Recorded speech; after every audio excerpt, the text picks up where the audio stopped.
No último domingo, nós celebramos a ressurreição de Jesus Cristo, a vitória dele sobre a morte, o que nos assegura também a nossa própria vitória sobre a morte. Nós que cremos em Cristo como Senhor e Salvador, que cremos em sua ressurreição. Eu estou preparando uma série de mensagens, já publiquei uma, e hoje estou trazendo a segunda mensagem para vocês. Mensagem sobre a ressurreição. Uma série aí de 6 ou 7 mensagens. A primeira mensagem tem o título E se Cristo não ressuscitou? Está baseada em 1 Coríntios 15, versículo 12 a 19. A de hoje está a partir do verso 20. Então, a mensagem passada, anterior a essa, do verso 12 ao 19, e hoje nós vamos do verso 20 até o verso 28, a nossa segunda mensagem sobre a ressurreição. Se a primeira tem o título E se Cristo não ressuscitou, essa de hoje tem o título Mas, de fato, Cristo ressuscitou. Então, só retomando alguns pontos para você que não viu a mensagem, mas de qualquer forma, ela será colocada aqui, o card será colocado aqui, ou de um lado ou de outro aqui, para que você possa assistir a primeira mensagem, caso você não tenha visto, ou voltar lá e relembrar os pontos principais e mais importantes. Então, algumas coisas que eu posso destacar da mensagem anterior, de forma bem rápida, para introduzir a mensagem de hoje, é que o apóstolo Paulo, nesses versículos de 12 a 19, ele desenvolve a sua argumentação com o objetivo de provocar reflexão nos seus ouvintes ou leitores e de reforçar um ponto importante, que no caso aqui é a ressurreição dos mortos, com base e fundamento na ressurreição de Jesus Cristo. Ele tem ainda o objetivo de guiar o raciocínio dos seus leitores com os quais ele está dialogando. E esse recurso é muito importante. Por quê? Porque essa forma de argumentar do apóstolo Paulo tem como objetivo também persuadir os seus leitores e enfatizar o ensino bíblico a respeito da ressurreição dos mortos, que, repito, tem como base e fundamento a ressurreição de Cristo. Então não deixe de assistir a mensagem anterior a essa, o vídeo que já está disponível aqui em nosso canal. Então, nesses versículos de 12 a 19, o apóstolo Paulo está respondendo a todos que negam a ressurreição de Cristo. Então perceba que depois de mostrar o absurdo que é alguém negar a ressurreição, o apóstolo Paulo, a partir do versículo 20, ele apresenta o fato inquestionável de que morto ressuscita, ao dizer que Cristo ressuscitou. E ele faz uma declaração poderosíssima aqui no versículo 20. Eu não vou ler todo o texto com vocês de uma vez, mas eu vou lendo passo a passo à medida que a mensagem for avançando.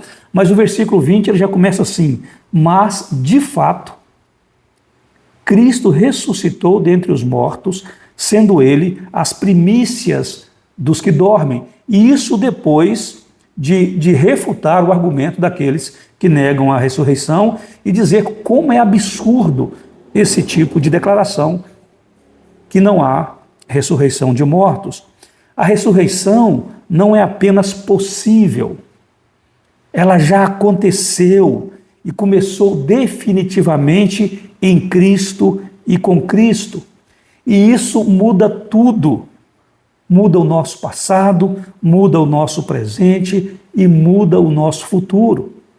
E agora, nesta segunda mensagem sobre a ressurreição de Jesus, eu quero mostrar a vocês como isso dá início à nova criação de Deus, ao novo mundo de Deus e o que isso significa para nós. Então, nos versículos 20 a 22, que nós vamos ler agora, eu chamo a atenção de vocês para o que diz aqui. O versículo 20 nós já lemos, mas vamos ler de novo. Mas de fato Cristo ressuscitou dentre os mortos, sendo ele as primícias dos que dormem. Visto que a morte veio por um homem, também por um homem veio a ressurreição dos mortos. Porque assim como em Adão todos morrem, assim também todos serão vivificados em Cristo Jesus, ou em Cristo. Veja bem, aqueles que se unem a Cristo por fé em sua ressurreição, a essas pessoas é assegurado a sua própria ressurreição.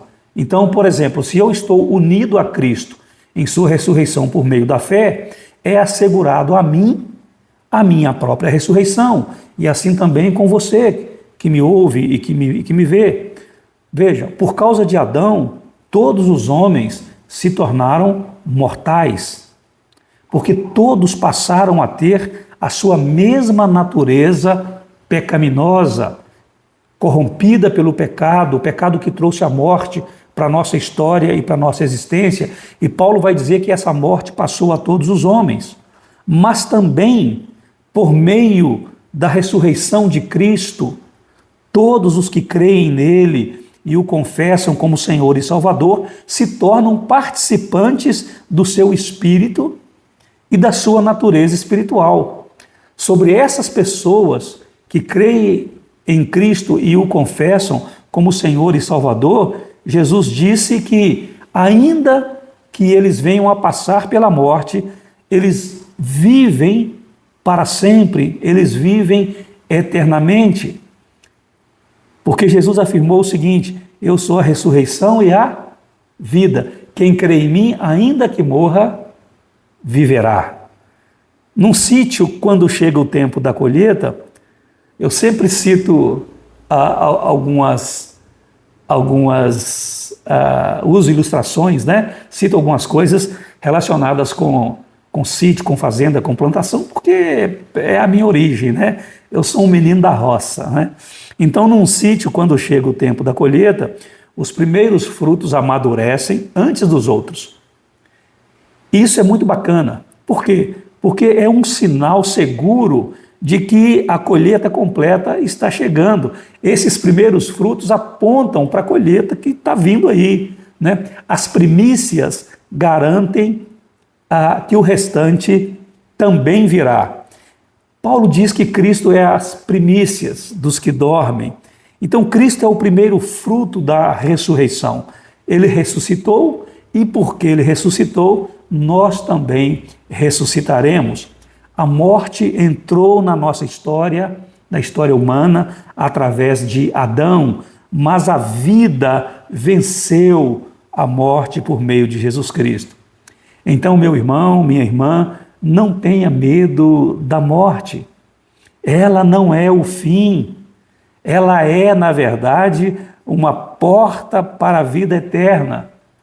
Um escritor cristão de renome afirmou o seguinte: a única coisa que a morte pode fazer é nos entregar nos braços de Jesus Cristo.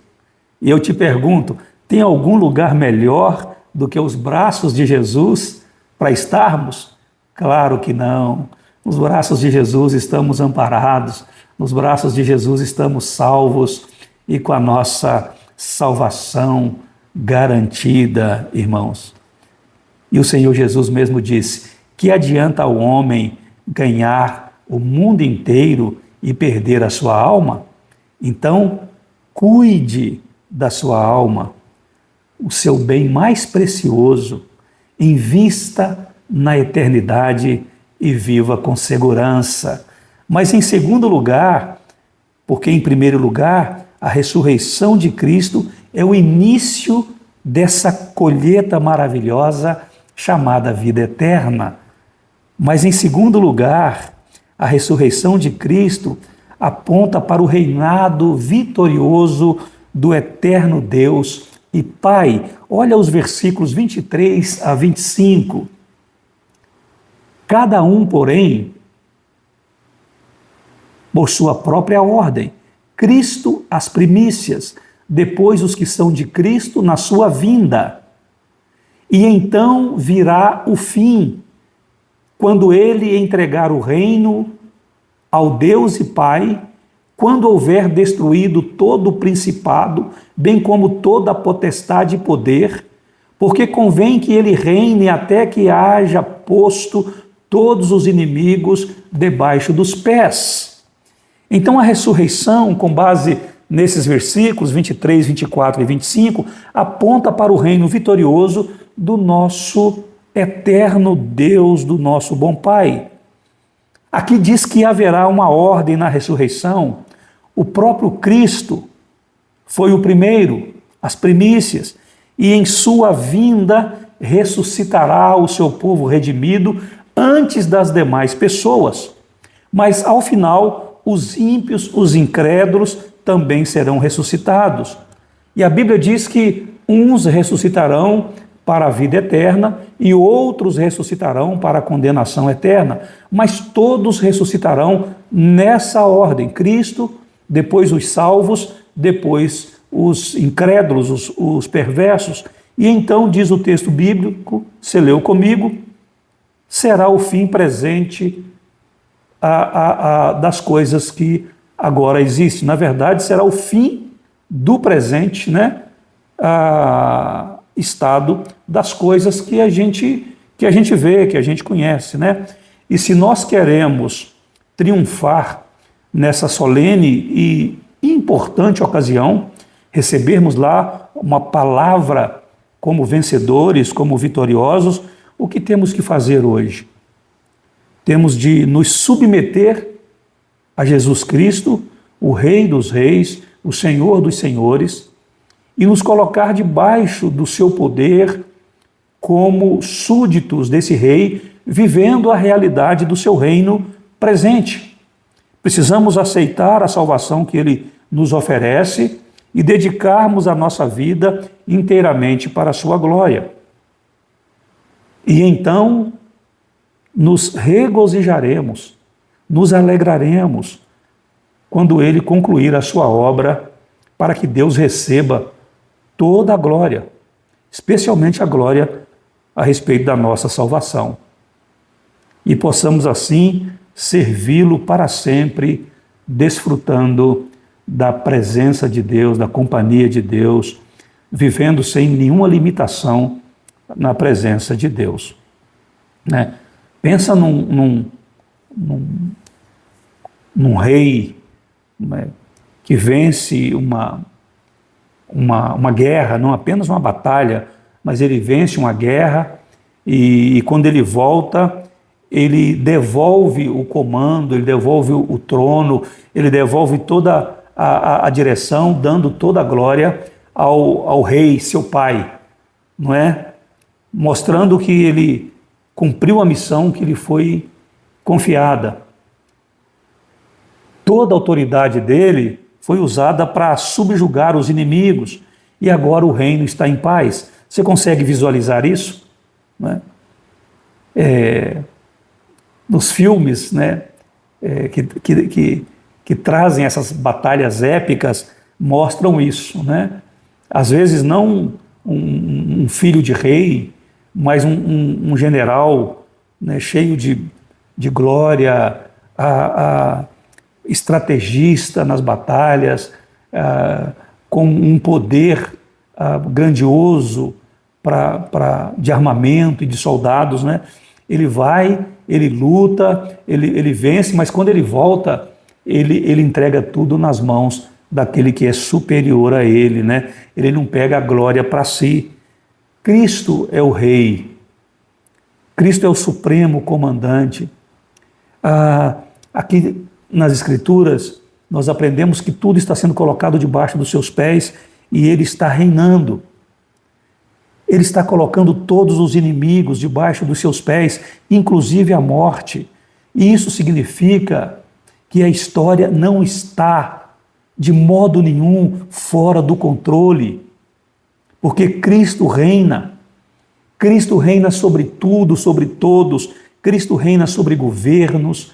Cristo reina sobre as doenças e enfermidades.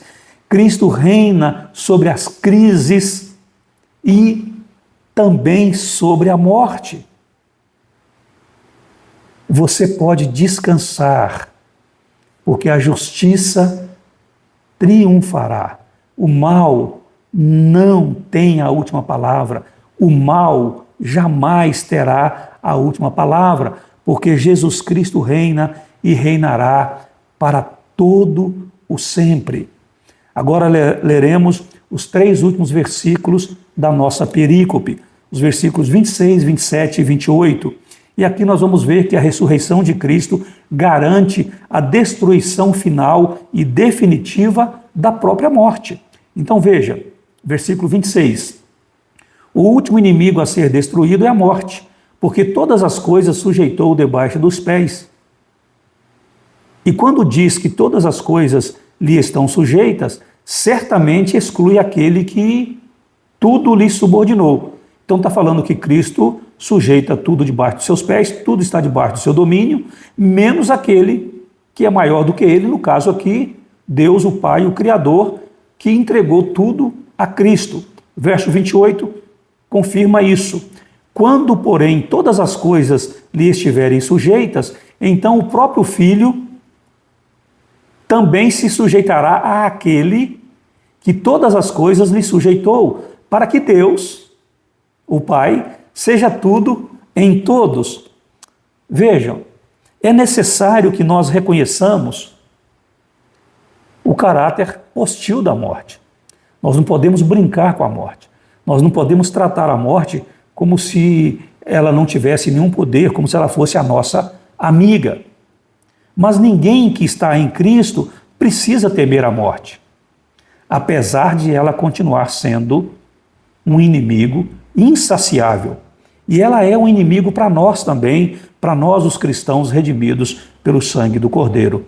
Mas em Apocalipse, capítulo 20, versículo 14, nós lemos que a morte e o inferno foram lançados para dentro do lago de fogo. Ou seja, a própria morte sofrerá a morte eterna. Assim, ela é o último de todos os inimigos e poderes hostis que afligem a tudo que Deus criou a ser destruído. E conforme o versículo 27, tudo e todos estão sendo colocados sob o poder e domínio de Jesus Cristo, o Rei dos Reis e Senhor dos Senhores. No versículo 28, Jesus Cristo, esse Rei soberano, mostra integralmente como o Filho amado de Deus e que ama o Pai acima de tudo, age em relação a esse Deus maravilhoso, bondoso, que é Pai. O coração de Jesus é revelado aqui para nós, um coração cheio do Pai, da presença do Pai e dos interesses do Pai. Era o nome do Pai, era o reino do Pai, era a vontade do Pai, era a palavra do Pai. E agora, aqui no versículo 28, esse amor ardente que Jesus Cristo, o Filho, tinha pelo Pai, realiza o seu mais elevado e extremo ato de amor. É quando o Filho se sujeita totalmente ao Pai. Diz assim o verso 28, quando, porém, todas as coisas lhe estiverem sujeitas, então o próprio Filho também se sujeitará àquele que todas as coisas lhe sujeitou, para que Deus seja tudo em todos e em tudo, é claro. Definitivamente fica claro que a sujeição a Deus não é perda, não é limitação, não é sinônimo de fraqueza e nem mesmo vergonha. Esse pensamento de que não se deve se sujeitar a Deus é obra de Satanás. Sabe por quê? Porque ele não quer que você e eu desfrutemos da bondade de Deus. Ele quer impedir a nossa comunhão com Deus.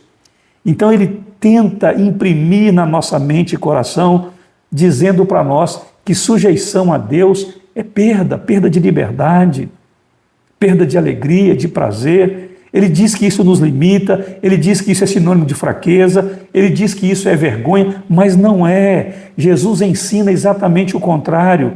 Jesus diz que para o Filho de Deus, prazer e honra, vida e felicidade eternas é estar junto ao Pai do céu, levando a Ele tudo o que somos e tudo o que temos, tudo o que Ele nos concede. Isso sim é satisfação real, é prazer incalculável, é felicidade eterna. A morte e o diabo são inimigos poderosos que, sem exceção, chegam para todos. Mas a morte e o diabo são inimigos já derrotados. Jesus os venceu na cruz e no túmulo. Eles continuam ativos, é verdade, mas por enquanto, porque já estão condenados. A morte ainda age, assim como o inimigo das nossas almas, o tentador, mas estão com os dias contados. No fim, todos eles, principalmente a morte, será lançada definitivamente para dentro do lago de fogo, a segunda morte. Veja, a própria morte terá de encarar a morte e dela não escapará.